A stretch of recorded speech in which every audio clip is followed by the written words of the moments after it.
Everyone dies at some point, and with that reality comes some cold, hard facts. You will have a last kiss, a last hug, a last phone call, and a last photograph. On Friday night, we met up at Casey's house. Even though she has an annoying neighbor, her parents built this amazing fire pit that's the perfect spot for chilly autumn nights. After starting the fire and roasting some marshmallows, she brought out something I hadn't seen in at least a decade. A disposable camera. "This is a special camera," Casey said with a grin. "Apparently, when you take a picture, it'll be your last photo before you die." I sat there, trying to digest what she was saying. "You mean the camera kills you?" "Yeah, like that one Goosebumps book," Brady replied. "Say cheese and die. Oh my gosh, I loved that one," Maribel said, grinning. No, that's not what I mean." Casey held her hands up, clearly annoyed that we didn't get it. "Everyone has a last photo before they die. Like, for example, my grandpa. 3 days before he passed away, he went on a fishing trip. The last photo on that trip is the last photo that was ever taken of him." "Well, it's impossible for a camera to show that," I replied. "It would have to be a time-traveling camera for that to work." "You guys are no fun." Casey rolled her eyes and started putting the camera back in her bag. Wait, we didn't say we didn't want to use it," Maribel said. "Yeah, it could be fun," I added. A wicked smile flashed on Casey's lips. "Okay, good. Who wants to be the first?" Brady raised his hand. "I'll go." That was Brady for you. Never missed a chance to impress the girls. He stood up, his face lit by the roaring fire. "Where should I stand?" "The lighting's kinda harsh, maybe by that tree." Brady walked several feet away from the fire and stood next to the tree. Then he leaned against it, crossed his arms, and raised an eyebrow. Casey raised the camera to her face. 3, 2, 1, cheese. Click. White light flashed across the dark backyard. Brady stepped away from the tree, grinning. "Okay, who's next?" Casey asked. "I'll go," Maribel said. She pushed her glasses up her nose and stood next to the tree, somewhat awkwardly. Casey lifted the camera to her face again and took a photo. Click. The ratcheting sound of her rewinding the film filled the air. "Okay, Benny, your turn," she said, shooting me a smile. I walked over to the tree, took off my baseball cap, and waited. Casey lifted the camera to her face, then frowned. "Can't you smile?" "No." "Off." Click. She rewound the film and handed the camera to me. Then she posed next to the tree, in a classic sorority squat pose. Yeah, this wasn't awkward at all. Casey and I had just started dating. But the longer things went on, the more doubts I was having. Sure, we looked good in pictures. A classic football star cheerleader match. In reality, we weren't either of those things. She was pretty but extremely insecure, jealous and high maintenance. I was a neurodivergent math nerd who just happened to luck out genetically and look like a jock. I stared at her through the viewfinder, her form slightly distorted. Click. "Hey, you didn't count down," she whined. "What, you were posing?" "I want to know exactly when the photo is being taken. That's all." "Okay, sure." I rewound the camera and handed it back to her. She sidled up next to me and lowered her voice. "Hey, when Brady and Maribel leave, you want to stay a little bit after?" "Oh, I don't know. My dad's renovating the kitchen, and he wants me to help him in the morning. It doesn't have to be long, just for a little while." I should have said no, but she was pushing and I felt bad saying no. "Okay, just for a half hour.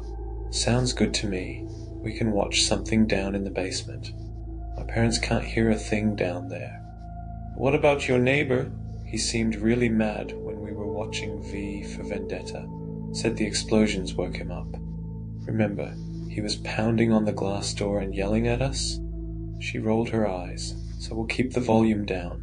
Come on, it's just a half hour. We don't even have to watch anything." "Okay."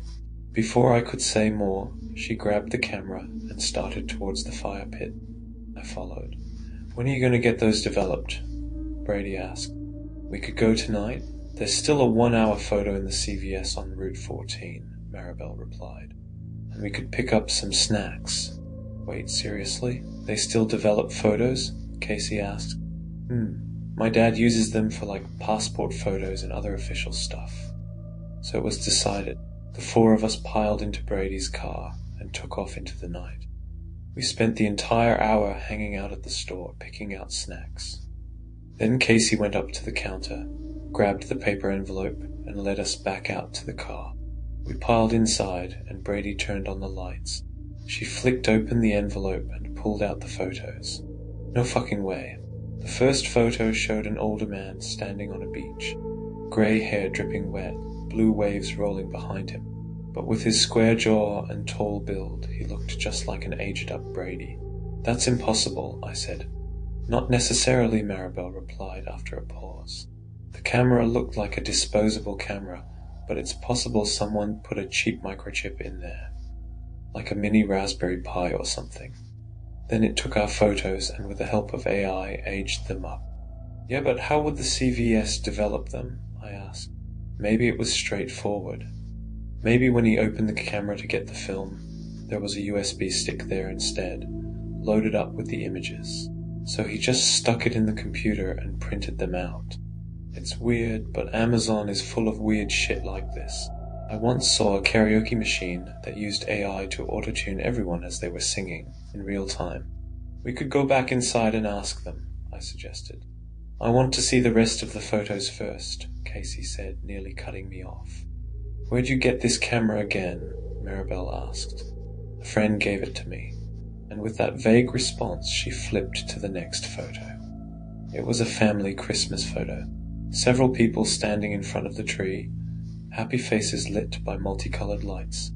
But my heart dropped when I saw the woman on the left, a woman maybe 30, holding a little baby, with the same heart-shaped face, the same curly dark hair as Maribel. "Oh no," she said, her eyes wide. We all stared at the photo silently, unsure what to say.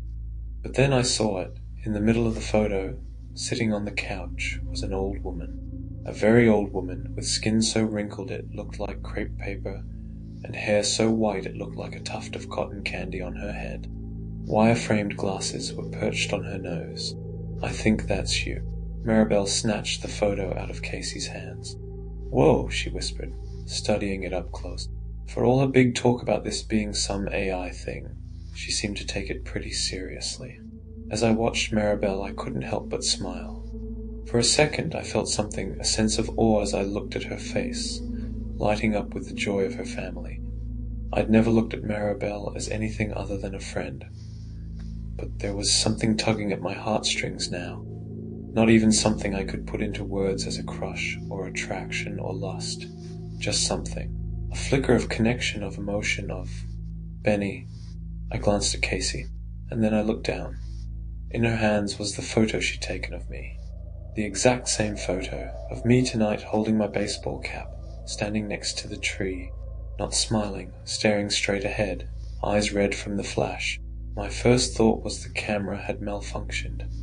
Whatever this was, AI or otherwise, had messed up and glitched on my picture, and it just spit out the photo as it was taken tonight.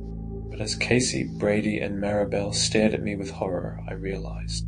"So it's saying, the picture you took of me tonight is the last picture of me alive." "I guess so," Casey said. The silence pressed in. I shook my head and forced a laugh. "Come on, this is just some stupid prank camera. Like Maribel said, it's some AI thing. Maybe it even purposely skips some people to scare them." None of them were laughing. "Okay, come on, let's look at Casey's." I plucked my photo from the stack and froze. Casey was sitting on the floor of someone's basement. Her hands were tied to a metal support pole with thick rope. A strip of duct tape had been placed over her mouth. The left side of her head was matted with blood, and a thin trail dripped down the side of her face. Her blue eyes were wide with fear, and looking straight at whoever was taking the photo. "This is some sick fucking prank," Brady muttered, his voice low with anger. Casey just sat there, frozen. "Let's go home," Maribel said. "Forget about all this stuff. It's just a prank, like Brady said." But Casey didn't move. She just sat there, the photo shaking in her hands, her blue eyes wide with fear. "What's wrong?" Maribel asked softly. "The basement," she said finally, pointing at the photo. "I recognize it. My dad and I went over there one time when he needed help with the fuse box, and I thought he was annoying, but I never. Casey, whose basement is it? I asked. She looked up at me, her eyes wide. Where are you going? Brady was unbuckling his seatbelt. Obviously, the guy in there did something to the photos. I'm going to give him a piece of my mind. He started to swing the door open. Wait, Casey shouted. What? What if he's out there? Who? Brady asked. Craig, my neighbor. Why would he be at the CVS? I don't know. But it's only 3 miles from his house, so he could be here. Wait, guys, this doesn't make sense. How would the photo guy know we thought the camera took our last photos before we died? Maribel asked, placing her own photo in the cup holder. Because we were talking about it, I replied. At least Casey and I were. We were trying to be quiet, but it's possible he heard us. A heavy silence fell over us. Okay, let's go, Maribel said, opening her door.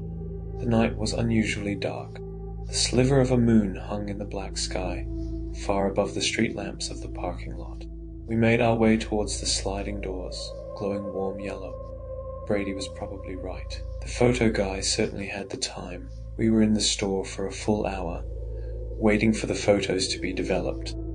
He could have easily hopped on some AI tool like Midjourney and typed in things like old man standing on the beach or Christmas family photo of old woman. Although it would take some photoshopping skills to get our actual faces in the images.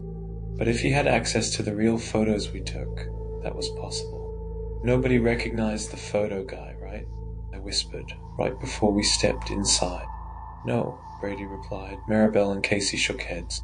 I hadn't recognized him either. But he looked like he was only a few years older than us. It was possible he knew one of us. Maybe he even had some sort of revenge plot. Maybe his brother had a crush on Casey. Or maybe Maribel got picked for the trivia team over his little sister. Just because we didn't know him. Didn't mean he didn't know us. 6 degrees of separation, much less than that in a small town like ours. We stepped into the CVS. There was an old woman at the cash register, but no one at the photo booth. Hey, where'd he go? The photo guy. Brady called out to her, somewhat aggressively. He's in the back, I think, she replied, eyeing him warily. We wandered through the aisles. He's hiding, Brady whispered to us. He knows what he did and he's hiding out. We followed him down the aisle, the fluorescent lights blinking above us. The more empty aisles we passed, the more convinced I became of this theory. He'd messed with the photos and slipped out before we could confront him about it. Except that left all sorts of questions, like, how did he know what Casey's neighbor's basement looked like? Wouldn't an AI tool refuse to generate such a disturbing image of a woman tied up in a basement? We turned the corner, and there he was. The photo guy restocking in the cold medicine aisle. And then it happened. Brady went batshit on him. Hey, that wasn't fucking funny, what you did to the photos. Photo guy whipped around. His eyes widened and he held up his hands. Whoa, he said, taking a step back. What are you? Stop, Casey said, stepping in front of Brady. Then she turned to photo guy. Did you do something to the photos?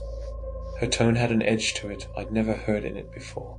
Fear and anger slicing through her usual bubbly, chatty tone. And then, to my shock, photo guy nodded. All of us froze for a second. Time seemed to stop.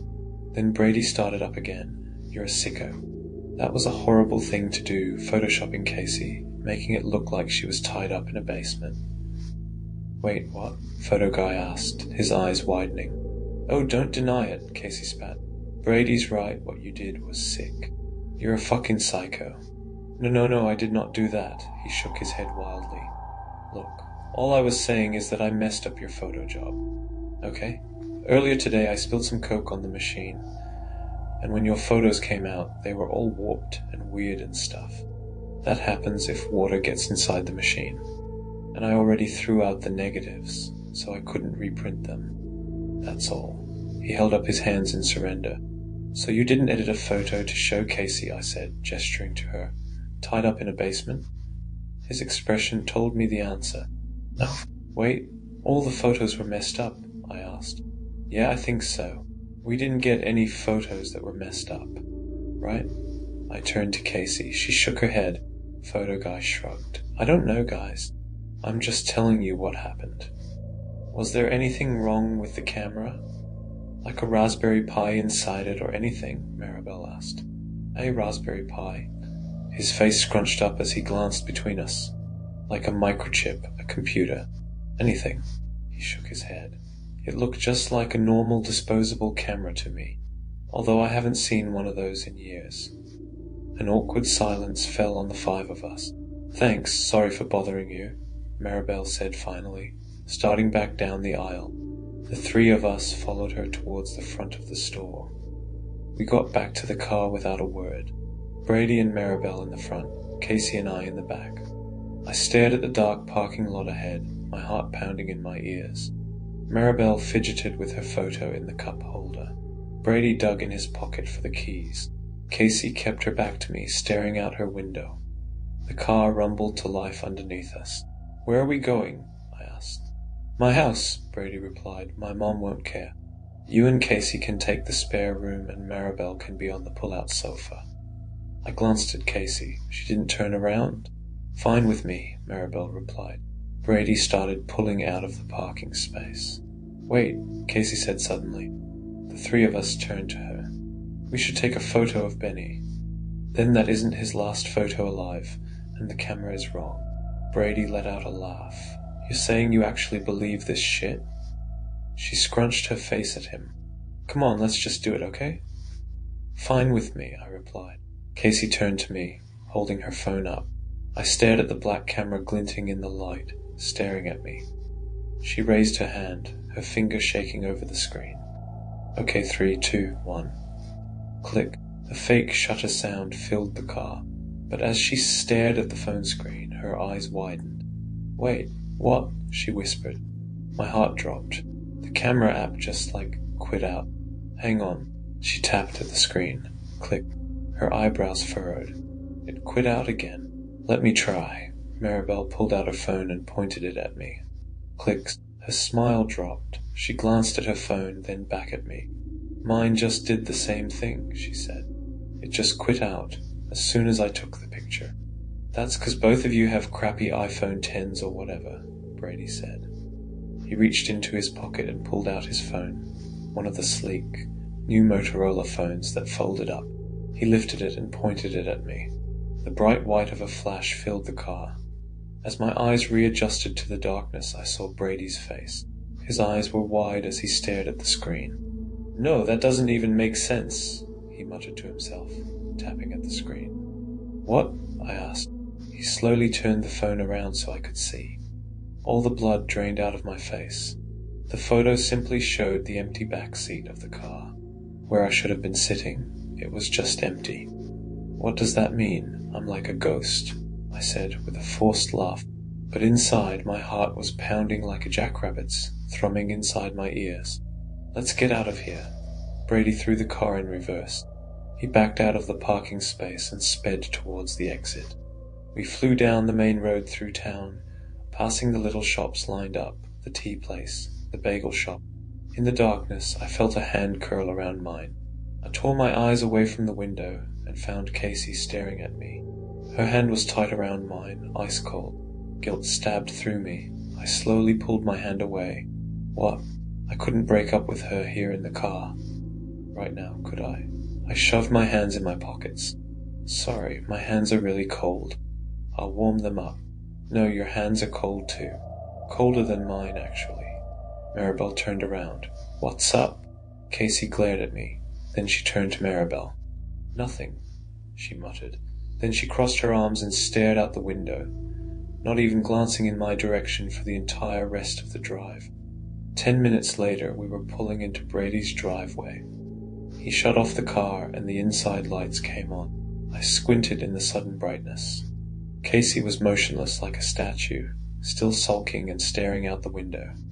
Maribel's voice broke the silence. Oh my God. She'd grabbed her photo out of the cup holder and was holding it close to her face. It fluttered and shook in her hands. My heart plummeted. Without a word, she turned it around for all of us to see. It took me a minute to notice the change, because the photo looked the same, an ancient old lady sitting in front of a Christmas tree, surrounded by family. But now the woman who had been holding the baby, she was different. In the previous photo, she'd been holding a little girl in an elaborate infant Christmas dress. Now she was holding a little boy, dressed in a teeny little suit. It changed, she whispered. Mine changed too, Brady said, but not by much, it's just me a little older. Casey scrambled for her photo, and I heard a sigh of relief almost instantly. She held it out to me, shoving it in my face, before I could even look at mine. We did it, she said, her voice wavering. Look, her photo no longer showed her tied up in a basement. Instead, it was a woman with wild grey hair in her 60s, posing next to a shaggy black dog. Relief flooded me, but that relief evaporated as soon as I looked at my photo again. It wasn't the same photo of me posing against the tree. It was a different photo, a wedding photo. I was dressed in a tux, beaming with joy, grinning ear to ear, hair slicked back and boaty crisp black against my neck, hand in hand with a beautiful bride. A bride I recognized. It was Maribel. I tried to hide it, but it was too late. Casey's eyes widened. Brady and Maribel leaned into the back seat, curious. Maribel's mouth fell open. Brady stared in shock. The photo swam before me as I felt weak, as darkness crept into the edges of my vision. We pulled up to a 70s split level bordered by tall hedges. Brady drove into the garage, and as soon as we came to a stop, Casey stormed out of the car. Casey, wait, I called out, following after her. I don't want to talk to you, Casey snapped back. I'd never seen this side of Casey. Sure, I'd seen her angry, but not like this. Her usually excited, chipper tone had been replaced by a low and hollow voice. Her blue eyes flashed with anger. Brady brushed past her and opened the door into the kitchen, raising his finger to his lips. My mom's asleep, so be quiet, okay? The three of us followed in quietly. Where's the guest bedroom? Casey muttered. I just want to go to sleep. Up there, at the end of the hall. Without another word, she disappeared up the stairs. The door slammed loudly a few seconds later, and Brady winced. She'll get over it, he whispered to me. No, she won't, but it's okay. I was going to break up with her anyway. Really? I shook my head. It wasn't working. So what do we do now? Maribel asked. Her first words since the photo. She hadn't said a word during Casey and my fight in the car. Get some sleep, I guess. It's almost 3 a.m., I replied. Maribel glanced at me, but then immediately broke eye contact and looked down at the floor. Did Casey ever say where she got the camera? Brady asked. I shook my head, just said a friend gave it to her. Whoever they are, they probably know what's going on. Maybe they can help us, he replied, glancing at the stairs. I don't think you'll get any answers out of Casey tonight, Maribel muttered. Let's just go to sleep, I'm so tired. You want to take my room, Maribel? Or Benny and I can be in my room, and you can be on the couch. I'll take the couch, she replied. Sure. The three of us moved into the family room. Brady bent down and, grunting, pulled out the couch. The rusty hinges creaked and groaned. Hang on, need to get you guys blankets and pillows, he said, brushing past us. His footsteps receded, and then Maribel and I were alone. A few seconds ticked by, our eyes didn't meet. Sorry, I finally said, breaking the silence. I know this is really stressful. The photo and everything. It doesn't mean anything. What? The photo. The future is totally undetermined. You and Casey changed the future by not going back to her house. The photo of us, it's only showing one possible timeline among infinite ones. She shook her head. It doesn't mean anything. Her words felt like a gut punch. Oh, okay. I sat down on the bed. When the silence got to be too much to handle, I got up again and began pacing the room. I thought I saw Maribel open her mouth at one point to say something out of the corner of my eye, but then she closed it again. The old wooden floor creaking under my feet was deafening. Guys, Brady's voice, coming from the kitchen, sounding terrified. Maribel and I ran over. We found him hunched over the kitchen counter, his back turned to us. My stomach plummeted like a rock. My photo changed, he whispered. He stepped away from the counter. Now, Brady's photo was the photo we'd taken earlier. him standing next to the tree, lit by the orange flames of the fire pit. He's going to die soon. My heart began to pound. I felt weak. Maribel leaned over the counter, staring at the photo.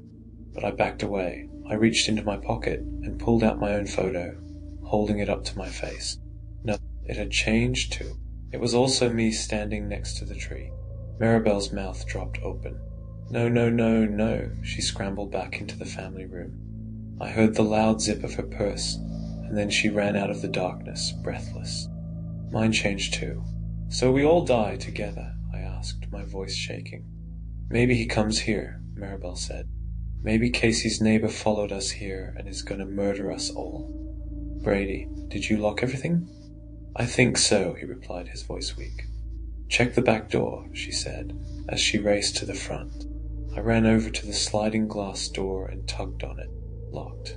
Brady ran into the garage, checking the big door, then ran back in and locked the door into the garage. Back door's locked. The garage is too, Brady replied. Maribel rushed back, nearly out of breath. The front door wasn't locked. He could be in here already. There's no way, we just got here, I said. But the photos didn't change. Look. Maribel held up her photo, now crumpled at the corners. We're still going to die. Okay, calm down, Brady said. We'll do a sweep of the house. Okay. We methodically walked through the house, opening closets and cabinets, peering inside. No one was there. But we did find one of the windows in the living room open, the curtains billowing in the wind. Brady slammed it shut. When we got upstairs, Brady took a quick peek in his mom's room. She was fast asleep. He tiptoed in and checked her closet. Empty. The guest bedroom, however, was locked. Casey, I called through the door. Nothing. Maybe she's already sleeping, Brady said. Or maybe she's already dead, Maribel whispered. Guys, I'm sure she's fine, Brady said. He started down the stairs. I need to go set the burglar alarm. A few seconds later, the beeping of the keypad came from downstairs. I think we should check on her, I whispered. Maribel nodded. Me too. Should we just break the door down or something? Hang on. Maribel reached up into her curly dark hair. After a few seconds, she slid a metal bobby pin out. Then she knelt on the ground and slid it into the hole in the doorknob. Clicking sounds came through the hallway as she tried to unlock it. What the fuck are you doing? Casey's voice came through the door, aggravated and harsh. Sorry, we just wanted to. I don't want to talk to anyone. I heard a screech of aggravation, and then a dragging sound followed by a thump at the door. It sounded like she was wedging something against the door. Casey, our photos changed, I called through the door. They're all us by the fire pit. Did yours change too? Go away, I fucking hate all of you, she screamed. Maribel and I exchanged a look. Then we headed back downstairs, to find Brady pacing back and forth in the kitchen. They didn't change, he told us. We're locked in. The burglar alarm is on. Unless Casey's neighbor breaks through a window and shoots us all in like 3 minutes flat. It doesn't make sense. My guess is it's a fire or a gas leak. Or Casey. We turn to Maribel. She sounds completely unhinged in there. What if she comes out and kills us? There's no way she could, Brady started. Her dad has guns, I interjected. She could sneak out while we're sleeping, get a gun, come back and shoot us. Do you really think she's capable of that? Brady whispered. I don't know, honestly. I don't know her that well. I always felt like I was talking to a mask. All her photos are so posed, and she's always keeping up this like cheerleader cool girl persona that feels so fake. How she was acting tonight. I've never seen her act like that. So what do we do? Maribel asked. I don't know. I guess we leave and see if the photos change, I replied. What if it isn't her? We can't just leave her here. And we can't just leave my mom here either, Brady said. What if it's a fire or something? What if one of us goes and checks if their picture changes, and the others stay here and make sure the house doesn't burn down? I guess that makes sense, Brady said, hesitating. So which one of us goes? I asked. A few seconds of silence passed between us. I guess I will, Brady finally said. Your pictures might not change either way. If one of you is Casey's target, I'm the only one that would just be collateral damage. Besides, I don't really trust you guys driving my car, he said with a small smile. Okay, sure. Wait, but you have to plan not to come back, Maribel interjected. If you're just going for a drive, the photo, or camera, or whatever might know that. She pulled out her phone and began frantically tapping at the screen. What are you doing? Brady asked. Calling the Motel 6, a pause. Hi, I'd like to make a reservation for tonight, please. Just one. I'm not going to pay for a motel. You got a better idea? No, sorry, I wasn't talking to you. Yeah, I do. My uncle lives in Belleville. He'll put me up for the night. Maribel glanced at him. Okay. Sorry, cancel the reservation. We found something else. A few minutes later, Brady headed out. I'll call you when I get there, he said, and tell you what the photo is. We listened to the rumble of his engine, and after he'd pulled out, we closed and locked the garage door. I pulled out my phone, flipping it over nervously in my hands. We're going to be fine, I said to Maribel when I caught her looking at me. She laughed. Oh, really? Yeah. She glanced down at my hands, flipping the phone over and over. I think you need more convincing than me. We sat down at the kitchen table. Maribel opened a drawer, and after rummaging around, pulled out a huge chef's knife. If Casey really does go crazy on us, she said, smirking at my shocked expression. Do you think she'd try to kill us? I asked. I don't know, she's your girlfriend. Yeah, but she's still your friend. Do you think she'd do something like that? I whispered. Her smile faded. I don't know, Casey has always been. Emotionally volatile, I guess, is the word.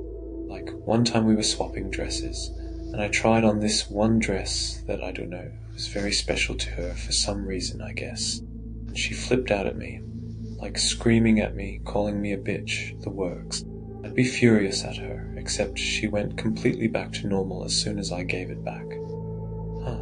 I'd never really seen that side of her. Yeah, I think she probably hides the crazy from all her boyfriends. The conversation fizzled out, and we sat there in awkward silence, listening to the ticking of the annoying bird clock. Brady's mother had hung up. Maribel looked down at the knife, her reflection in it. I picked at my cuticles, and then suddenly my phone rang. I jumped and flipped it over. It's Brady. I picked it up. Hello. But from the instant I heard his voice, I knew something was terribly wrong. The photo, it changed, but it's not... Oh God, I think I'm going to die. Slow down, I can barely understand you, I said, anxiety flooding through me. At the same time, Maribel asked, What's he saying? I grabbed the photo and switched it to speaker. What did the photo change to? I had to get on the highway, to get to Belleville, and there's that toll, right? Well, my picture changed to the security camera picture, from me driving through the toll. What? The picture is me, driving through the toll 10 minutes ago. Oh no, there's another toll coming up in 5 miles. That means I die before I get to there. Can you turn around? Maribel asked. No, there's this huge median. Pull over, she shouted. Do something, anything that you weren't planning to do. Pull over and get out of the car and start running. But Maribel was interrupted. Wait, what the fuck is that? Brady asked, his voice weak, confused. But before he could explain, it happened. Crack! An ear-splitting crash came through the speakers. And then the call dropped. Maribel and I sat there in stunned silence, staring at the phone. Tears burned my eyes. My arms were frozen, my entire body stuck to the chair, staring at the black screen. We didn't want to say it, but we both knew. Maribel collapsed into a chair, sobbing. I called 911, the details spilling out of me in incoherent fragments of sentences. He got into an accident, Brady Esposito, on the highway, near the toll, near Belleville. Then I sat next to Maribel, wrapping my arms around her, starting to cry too. The tinny voice on the other end of the line asked, Sir, are you still there? Stay with me on the line, please.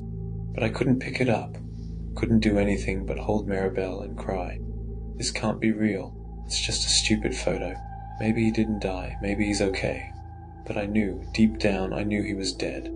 That was the deal from the start. The camera was going to kill us, one way or another. It had never been said, but it was obvious, wasn't it? The camera didn't just tell us our fates, it made them.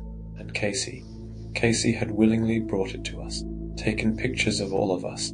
Did she know this would happen? I ran up the stairs. "Brady's gone," I screamed, banging my fist on the door. "So you better tell us where you got this camera." A light pattering of footsteps sounded behind me as Maribel joined me. She grabbed me by the shoulders and nudged me away from the door. "Hey, the photos haven't changed," she whispered, shoving them in my face. "Casey might still come out of there and murder us all." "You think she would really?" "I don't know, but the photos didn't change." I backed away from the door. Slowly we walked to the stairs. I looked back over my shoulder, but the door didn't open. Maybe Casey had already fallen asleep. Or maybe she'd snuck out and gone back to her dad's house to get a gun. Emotionally volatile, that's what Maribel had said, and she was so angry at us. If she could get her hands on a gun. "What do we do now?" I whispered as we got back downstairs. "If we try to leave, we'll die on the road," Maribel replied, her voice wavering. "But if we stay here," she glanced down at the photos in her hand. The photos of us by the tree lit by the bonfire. The last photos of us alive. "Wait," I said. "What if we destroy the photos?" It hadn't occurred to me before, but now in fight or flight, in the darkness, death staring us in the face, it seemed obvious. Destroying the camera would be better, except we didn't have that. The CVS had disposed of it, or whatever, when they developed the photos. Maribel looked at me. "That could work. Maybe. I don't know." I ran into the kitchen, yanking on the drawers, searching. Finally I found it, a little book of matches. I ripped one off, and on the third strike the flame sizzled to life, illuminating the kitchen in relief, flickering orange tones. I grabbed Maribel's photo first, touched the flame to the photo. For a few seconds it didn't take.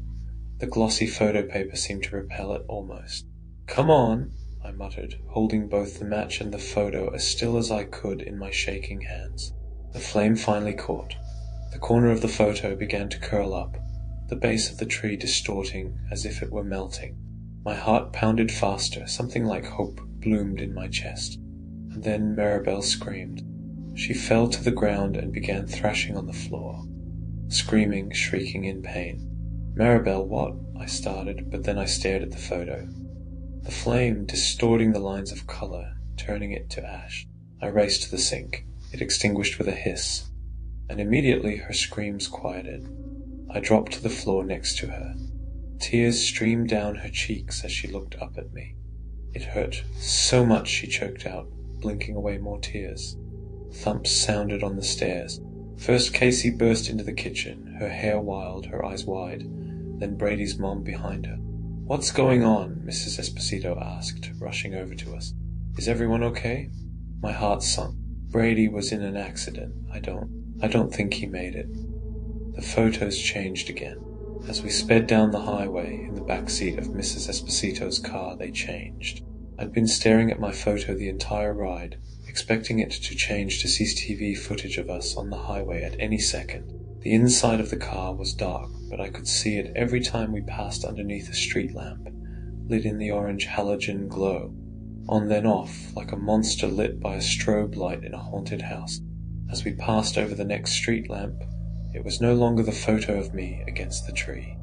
It was instead a photo of me, Casey, and Maribel, dressed in black, standing outside a church, next to Brady's parents, his funeral. I knew he was dead, but seeing the photo made it real. I nudged Casey and Maribel. "Look," I whispered. Their photos were the same. Why did they change now, right now, on the way to Brady? Had Casey actually been planning to kill us, but now couldn't? "Where did you get the camera?" I whispered to Casey. She looked back at me in the dark with wide blue eyes. "Casey, I didn't know it was going to kill anyone, okay?" she whispered, the corners of her mouth twitching. "Yeah, we know, Casey," Maribel whispered. "But where did you get it?" She glanced between us fearfully. "Ezra Schmidt gave it to me." "Who?" Maribel asked. "Emma's brother, you know, the girl who was hospitalized last year for a suicide attempt." She took in a shaky breath. You mean the girl you bullied all through middle school? Maribel snapped, glaring darkly at Casey. The girl you called Prego Emma? Casey nodded sheepishly. I ran into Ezra at the grocery store right before the party. He gave me the camera, said it was a really cool camera one of his friends had found. So you took a camera from the brother of the girl. You drove to suicide, Maribel said, very slowly. I didn't drive her to suicide. I haven't even talked to Emma since 8th grade. Those kinds of wounds don't really heal, Casey, Maribel replied. Like ever. But Ezra was always nice to me. I think he even had a crush on me. He'd follow me around sometimes at school. Okay, none of this matters, I whispered, cutting her off. We need to find Ezra and ask him what's going on here, and how to stop it. It won't bring Brady back. A heavy silence fell over us. I glanced at the windshield, the dark highway stretching out in front of us. The back of Mrs. Esposito's head as she quietly sobbed. The minutes stretched on, the three of us in uneasy silence. And then finally we saw it. Red and blue lights puncturing the darkness. Police cars parked in the middle of the highway, obscuring the battered remains of a car. Mrs. Esposito parked on the shoulder and without a word to us, ran towards the police officers. The three of us slowly approached after her, my heart hammering in my chest. Between the police cars I could see slivers of Brady's car, twisted grey metal, shattered headlights. A white airbag pressed against a cracked windshield. I didn't need to fight through the cluster of cars to see how bad it was. And as we approached, I noticed something on the ground. Something small and white, face down, among a few stray shards of glass and twisted metal. I walked towards it, the voices and sirens fading out of my consciousness. All I could do was stare at the photo, face down on the asphalt. I reached down and picked it up. My heart plummeted. It wasn't the final photo of Brady going through the toll booth. Instead, it was all blurry, muddy streaks of grey, bleeding into each other, like the photo had been corrupted, or like the camera had been moving wildly. But there was something I could see. 2 lights in the upper right corner. Thin, jagged lines of light descended from them, as if they were also affected by the blur. Headlights. Is this what Brady saw right before he died? I stared at the 2 dots. There was something about them that unsettled me. I couldn't look away. 2 lights, almost like eyes, staring back up at me through the glossy photo paper. He can't avoid us forever. We were parked outside of Ezra Schmidt's house. Casey stared up at the darkened A-frame, arms crossed over her chest. He can't, she repeated, shaking her head, as if that could will him into existence. Maybe he skipped town, Maribel said from the back seat. He wouldn't do that, Casey replied. Why not? He gave you a camera he knew would kill you. He doesn't want to be implicated for murder, does he? Casey huffed. No one would believe him. Okay, look, let's just try again later, I cut in, starting the car. Until then, I think our next best option is to get the camera back. Maybe if we destroy it, it'll break this whole thing. Or maybe it'll kill us faster. Like destroying the photo, Maribel replied. They probably already threw it away, Casey added. Do you have a better idea? Both of them shook their heads. The drive back to CVS was completely silent. The 3 of us walked into the store, Brady's absence weighing down on us. A quick glance around, but photo guy wasn't there. There was just an older woman standing at the counter. We were here on Friday, Maribel started, with a disposable camera. Do you by any chance still have it? A disposable camera. I nodded. I haven't seen one of those things in years, she said, shaking her head. I don't know. We used to recycle them, I think. Recycle them? Maribel glanced at me. Yeah, I don't even think they melt them down. The plastic body is just like refilled with new film and sold again. It's how Kodak turned such a big profit on those things. I mean, a whole camera for $10. Who could beat that, right? I mean, is there any chance you still have it somewhere? I interrupted. Maybe. I think we only do the whole recycling thing on Mondays. And those guys that come take the hazardous stuff, like with lithium batteries and whatnot, every other Wednesday. She continued muttering to herself as she crouched down, scanning the other side of the counter. "What day did you say you came here again?" "Friday," I replied. "Ah, you're in luck, I think. Is this it?" She pulled out the camera. The three of us stared down at it. The camera stared back at us, lens glistening in the light. My stomach turned. "Are you going to take it or not?" "Sorry." I grabbed the camera and the three of us hurried out of the store. "Kids these days don't even say thank you," the woman muttered behind us. As I drove us back to my house, my spirits rose. We had the camera. Maybe bashing it to smithereens or throwing it in the fire would be all that it took. Destroy the cursed object, break the curse. It could be that simple. We could be free. Or maybe it would kill us all. Somehow, both those options sounded better than waiting for our inevitable deaths over the next few days. As soon as we got back, I grabbed the camera and made a beeline for the shed.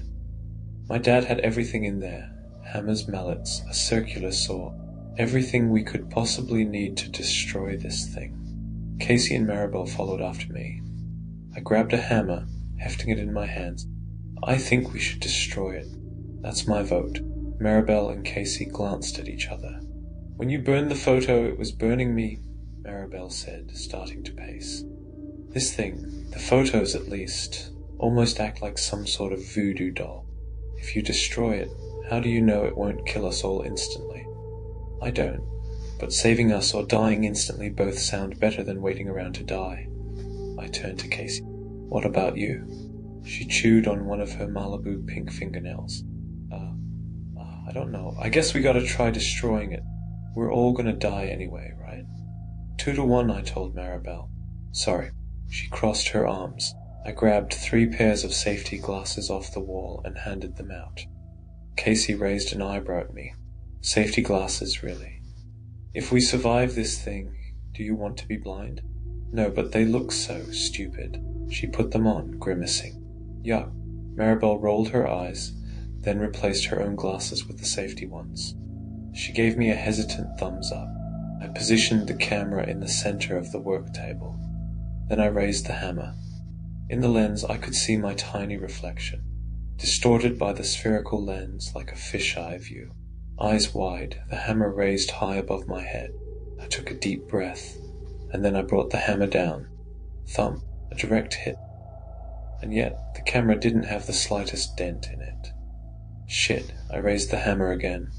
Thump, and again, thump. It was like the thing was made of steel. I went wild. I brought the hammer down again and again, arms flailing wildly. Maribel was saying something behind me, but I couldn't hear her over the blood rushing in my ears. The thumps of the hammer against the camera. "Benny!" Casey shrieked. And then I saw it, a thick dark liquid oozing out of the camera, seeping into the grooves of the wood, dripping off the edge of the table and onto the floor. My stomach turned. I flipped the camera over. The wet, sticky substance that looked so much like blood coated my fingertips, oozing from a seam on the side where the front and back panels connected. I raised the hammer and smashed at the back of it, then the front. I smashed it until I was exhausted, and my arms were sore, and I couldn't lift the hammer again. The camera was still in perfect condition. "Let's go back to Ezra," Maribel said. "Maybe he's home now." I glanced back at the camera. "Let me try one more thing." I reached down and grabbed the extension cord, plugged it in, flipped a switch, and the circular saw whirred to life. Casey and Maribel looked at me with wide eyes. I grabbed the camera, fingers safely on either side, and pushed it towards the blade. The screeching of the saw filled my ears, echoing in the small shed. "Benny, you're not really... We have to get rid of this thing." I shouted over the noise. "Benny, I can't keep waiting for us to die." I pushed the camera straight into the whirring, spinning blades. But when the plastic met the metal, it ratcheted and caught. A horrible grinding sound. "What the..." I pushed against the camera harder, and then my hands slipped. It happened so fast, 1 second. Hands on the camera pushing, the next, the camera on the floor and blood, pain, so much gushing onto the floor. Maribel and Casey screaming in my ears. The blade screeching, spinning red and silver. Darkness pulsing through my vision. Nothing. I woke up in the emergency room, with several stitches on my right ring finger. I'd apparently sliced the tip of my finger and then fainted. So much blood for such a small wound. I pictured my own blood, mixing and swirling with the dark, sticky ooze from the camera on the dusty floor of the shed. "Why didn't it kill me?" I asked. "I don't know," Casey replied. "It would have been easy for that saw to kill me, but it didn't." "I think it's working in order," Maribel said. I turned to her. She looked terrible, her normally brown skin ashen, deep circles under her eyes. "It's working in order. Brady was the first one photographed, right? And then the first one to die. You didn't die because you're not the next one in line." She sucked in a breath. "I am." I stared at her, my stomach twisting. We drove back to Ezra's house.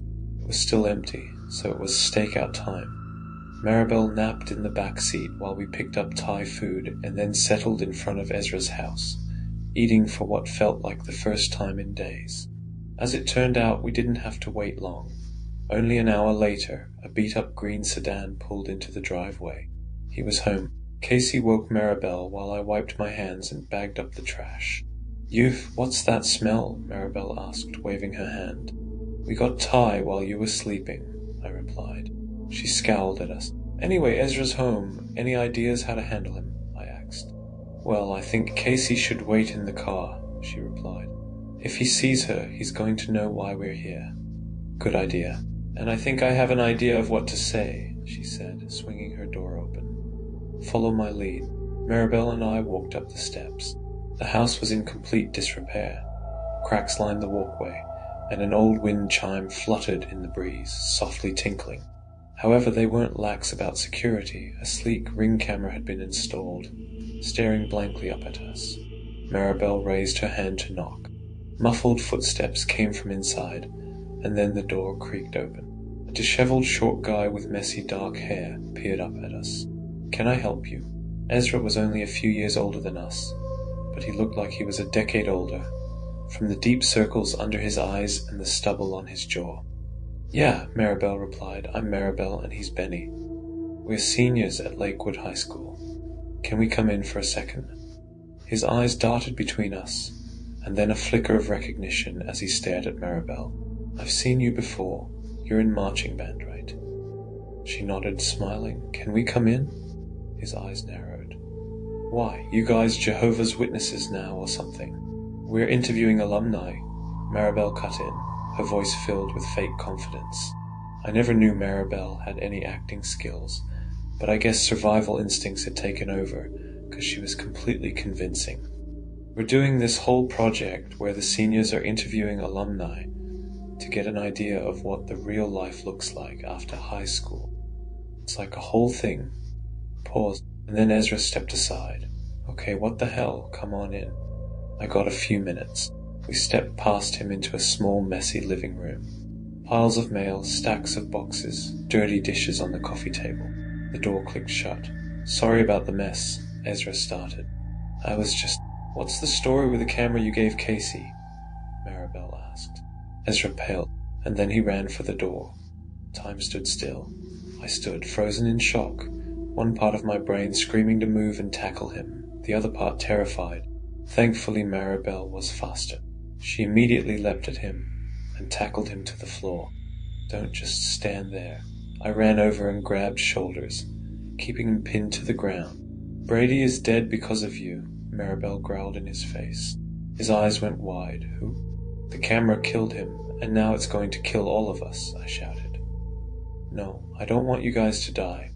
I didn't want anyone to die except her."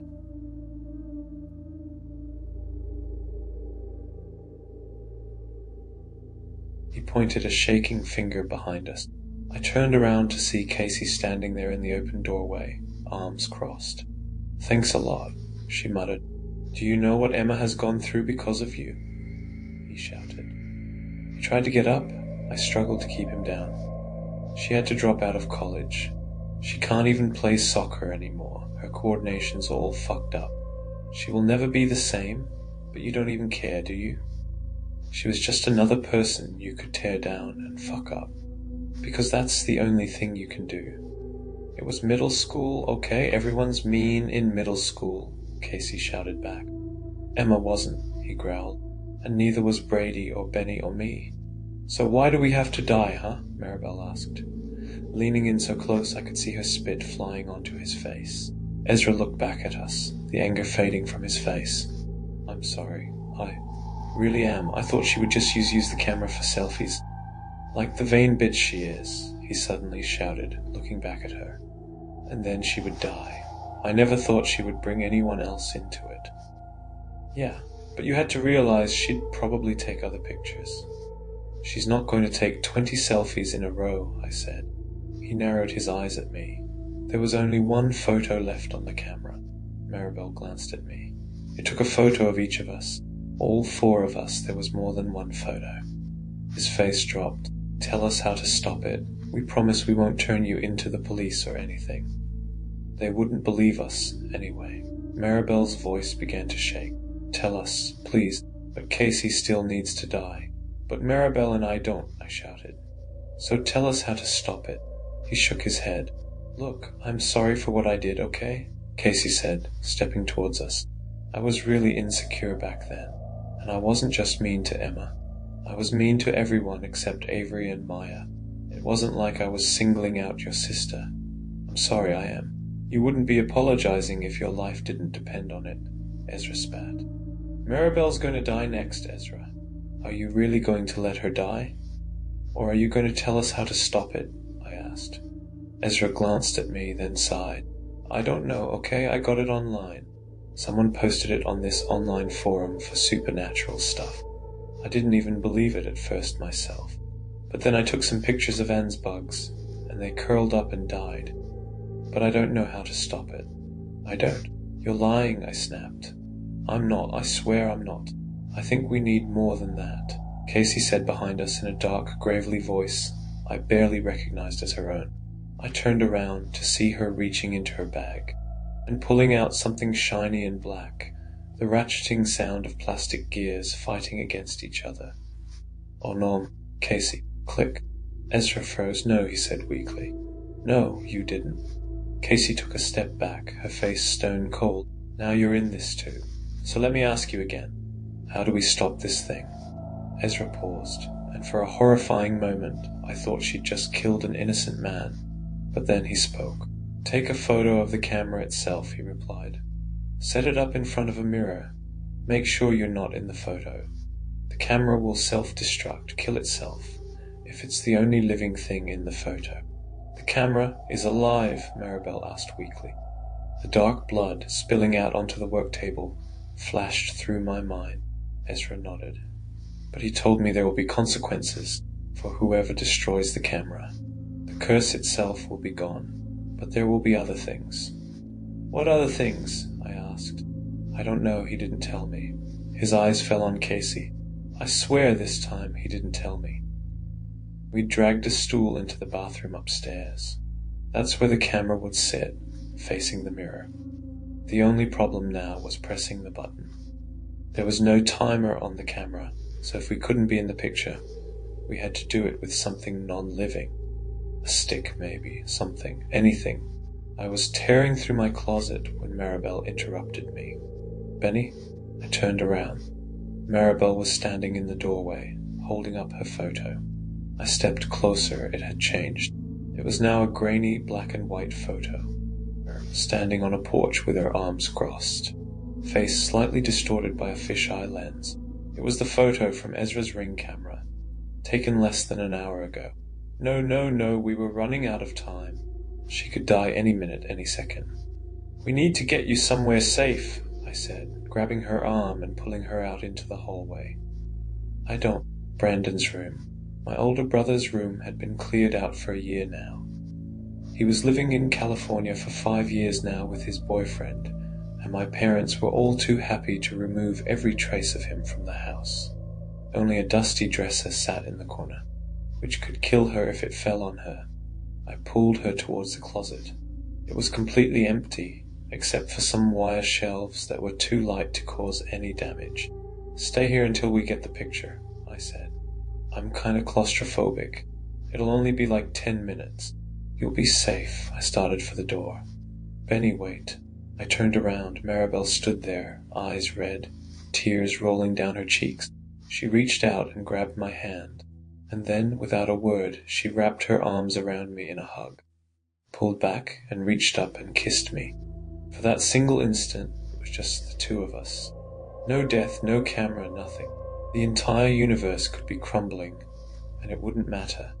Just us, two flickers of existence in the vastness of time and space, communing for a single moment. Benny, I looked up to see Casey in the doorway. What the fuck are you doing? I stepped back. Maribel, blushing, backed into the closet. I'll be right back, okay? I whispered to her, before the door snicked shut. It took a few minutes, but I was able to eventually bend a wire coat hanger from my closet into something that would press the button. Casey watched as I stood in the bathroom doorway, slowly lowering the bit of steel onto the button. Shit, I muttered as I missed it once, twice, 3 times, but then on the 4th time I made it. Click, followed by a deafening crack. The mirror had cracked, in circular rings, like someone had punched it or hit it with a crowbar, exactly where the camera was aimed. But it didn't matter, we did it. I ran into Brandon's room. We did it, I shouted, throwing the closet door open. My voice died in my throat. Maribel was on the floor, gasping for breath, face red, lips swollen and mottled. And then it all hit me like a truck. She'd kissed me. I'd eaten Thai peanut noodles, and Maribel was deathly allergic to peanuts. EpiPen, we need her EpiPen, I shouted, running downstairs. Casey followed at my heels. Does she have one in her purse? I don't know. When seconds of scanning turned up nothing, I raced out to the car. There her purse was, in the back seat. I yanked the door open and clawed through it. There it was, the grey and orange injector under layers of tissues and dust. I grabbed it and bolted up the stairs, my heart pounding so hard I thought I'd have a heart attack. Maribel was motionless on the floor. How do you? I started. Give it to me, she shouted, yanking it out of my hands. Shaking her head, she pulled off the safety cap and swung it hard into Maribel's outer thigh. 1, 2, 3. Are you sure you're doing it right? My brother has one.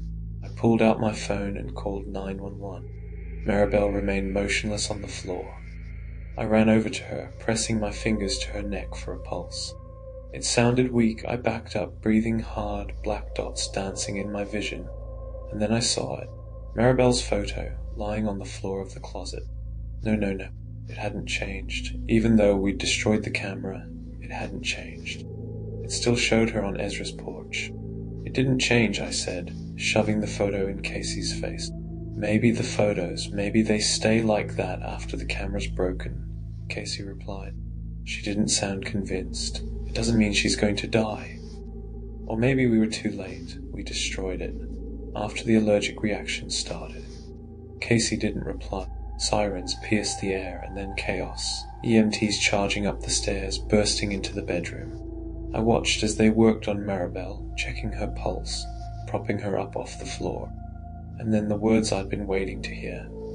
She's breathing. They loaded her onto a stretcher and carried her down the stairs, then out the door. Wait, is she going to be okay? I asked, running out after them.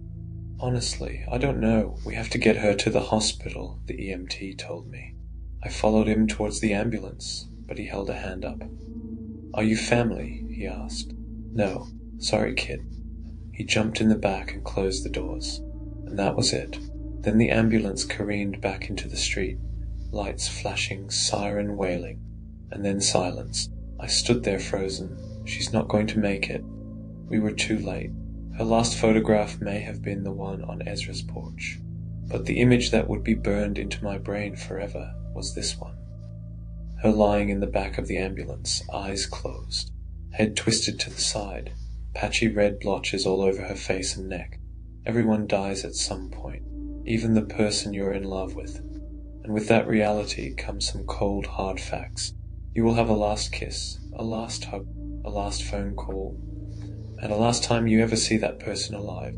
I don't know how long I stood there in the driveway, staring at the curve in the road where the ambulance had disappeared.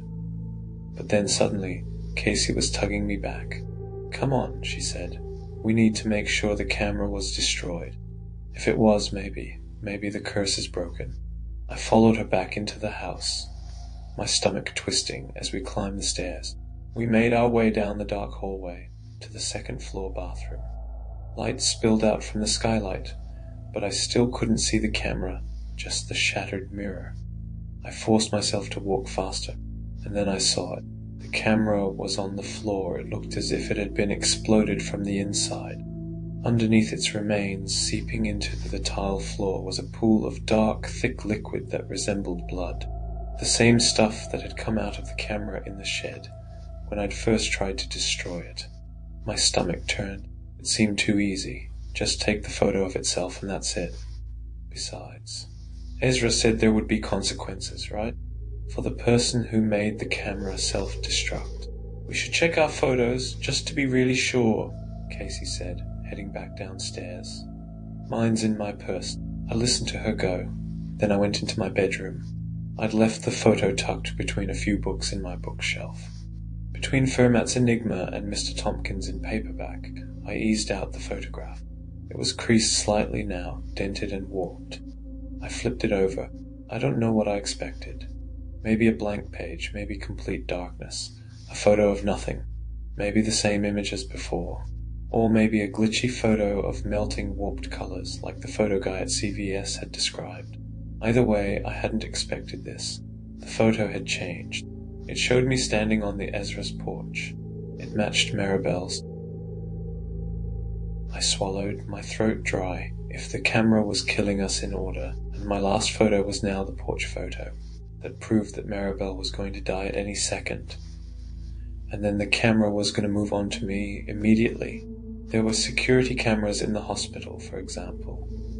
So I wouldn't live long enough to visit her there.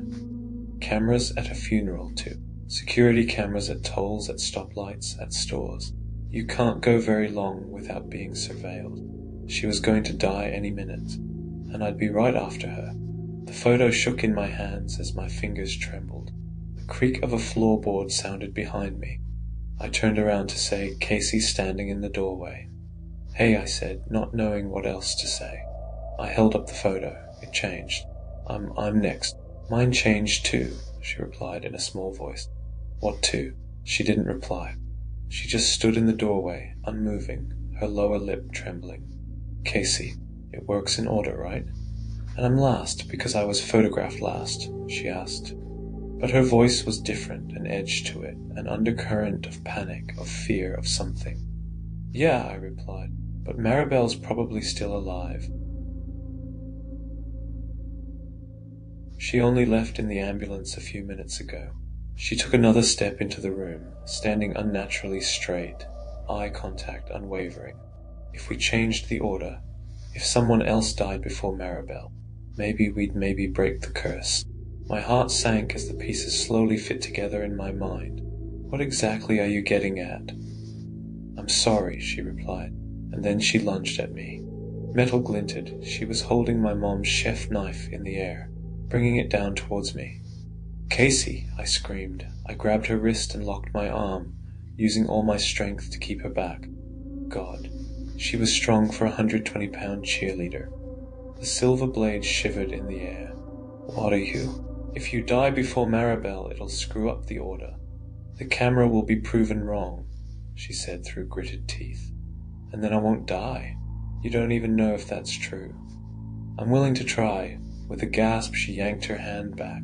The action surprised me so much, she was able to pull out of my grip, then darted towards me again, slashing the knife through the air. It made a horrible whoosh sound next to my ear. I grabbed her arms again, and we twisted and struggled, wobbling back and forth in the small room. A crash as my elbow knocked over a turtle sculpture I'd made in 8th grade. A snap of pain as my hip hit the corner of my desk. The floor shook. I got my hand on the knife and pulled as hard as I could. I got it. The knife was in my hands now. I backed away, panting, and held it up in a defensive stance. I swear, Casey, if you come any closer. She looked at me, her blue eyes wild, and then, screaming, catapulted towards me. I fell to the ground. In a flash, her hands wrapped around my neck and squeezed. I grabbed the knife. Metal hit flesh. I scrambled out from underneath her. Casey rolled off of me, falling to the ground, blooming red stain in the middle of her pink t-shirt. Her eyes roved over the room, staring up at the ceiling, as she fought for the last gasps of her life. "I'm so sorry," I said, scrambling up and backing away. Casey, for a second, her blue eyes flicked to mine. "Fuck you, Benny," she whispered, and then her eyes went blank. I sped to the hospital, trees and grass whipping by me in a blur. My photo sat in the passenger seat, but now it was perfectly blank, white as a clean sheet of paper. I ran through the hospital hallways, my heart pounding, hoping I wasn't too late, and then I found her.